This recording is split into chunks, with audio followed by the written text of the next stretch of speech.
À l'heure où la réussite est une condition sine qua non au droit de s'aimer, d'être aimé et d'exister, le manque de connaissance de soi inhérent au fonctionnement du monde social de notre ère nous pousse à croire que cette réussite est principalement, voire uniquement, financière et matérielle.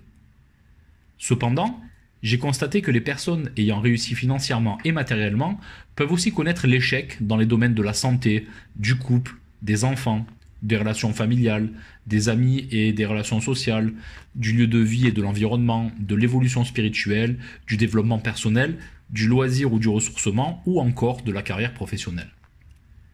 Nous pouvons facilement en déduire que la réussite financière et matérielle ne fait pas forcément émerger la réussite d'une vie. Le coaching existentiel a discerné 11 domaines de vie, chacun différent mais intrinsèquement liés, au travers desquels l'être humain peut influer. Quand un manque survient à l'homme dans un de ces 11 domaines, l'échec qui peut en résulter se répercute généralement sur chacun des 10 autres domaines. C'est la raison pour laquelle la personne en échec vivra de multiples épreuves dans de multiples situations de vie sans en percevoir clairement la racine responsable. Le coaching existentiel permet, au travers d'une analyse thérapeutique, de mettre en évidence les manques, conscients et inconscients, que subit la personne accompagnée afin d'identifier à la racine la défaillance responsable qui contamine les autres aspects de sa vie.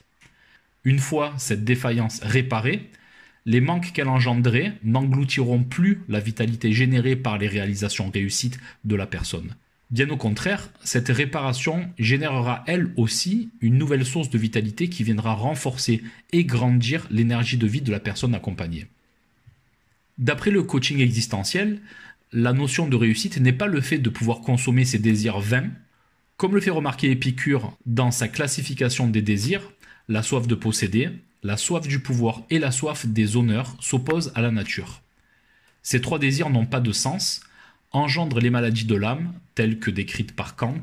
et dérivent toutes, selon lui, du mal radical, c'est-à-dire le mal à la racine de l'âme, à savoir l'égoïsme.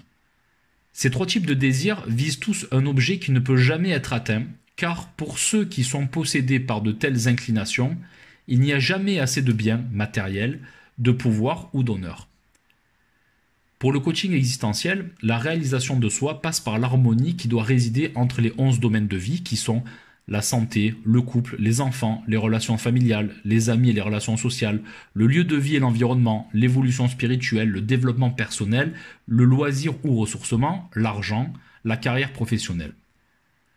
Quand l'harmonie est atteinte, chacun des 11 domaines de vie va transmettre son énergie positive aux 10 autres et recevoir de ces 10 autres 10 types d'énergies différentes.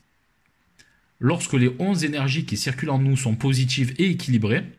la combinaison énergétique idéale se crée et pourra alimenter notre plein potentiel afin de l'activer.